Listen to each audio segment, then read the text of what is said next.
to ask you about your involvement with the symposium this year. Can you tell us a little bit about that? Sure.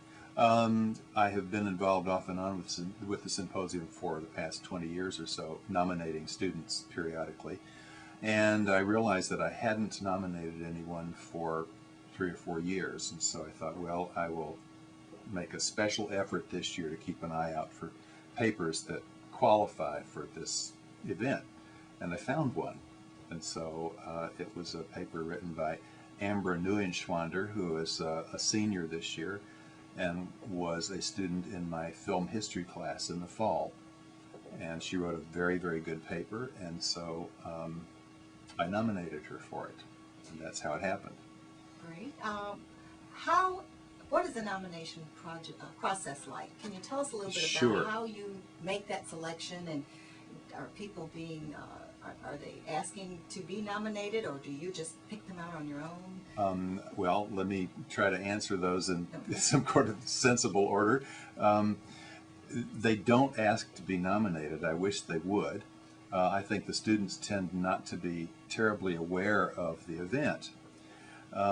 The way this nomination occurred was I read the paper and I thought, this is a very good paper and it would be just perfect for the symposium. And so I asked her if it would be okay if I nominated her. She said, sure, that would be fine.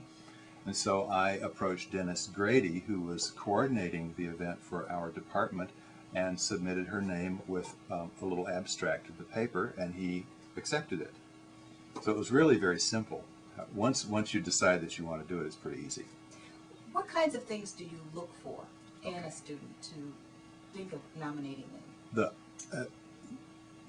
The thing that jumped out at me about this paper, and I think it has the qualifications for all good papers that should be considered for the symposium, it was a very focused paper about one specific thing.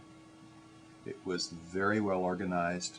It was clearly written, and it had lots of examples, and it reached a very clear and precise conclusion. And so when I read it, I said, this is a clear, articulate, intelligent paper, and it would be perfect. So I think all of those things are things that I always look for in papers, and it so happened she had all of them. Okay. Are you going to be presenting with her? As a sponsor, will you stand there and present her to the public? Or I will introduce her. That's how it works. Each person has 10 minutes to do a very quick summary, as you can imagine, of what his or her project was about. And she and I have been working on that recently, getting it down to just a few succinct paragraphs. And she has a few video examples. This is the kind of paper that could take an hour if we had an hour. And so she's just got time to be introduced and to tell us quickly what it was that she did, and then she goes and sits down and somebody else comes along. Well, I think we've gotten a pretty clear picture of how students are selected, and I understand that this is your first time selecting for a couple of years, so that That's means right. she must be outstanding. She's a very fine student, and it was a good paper. Great. Well, thank you so much. Thank for joining you. us.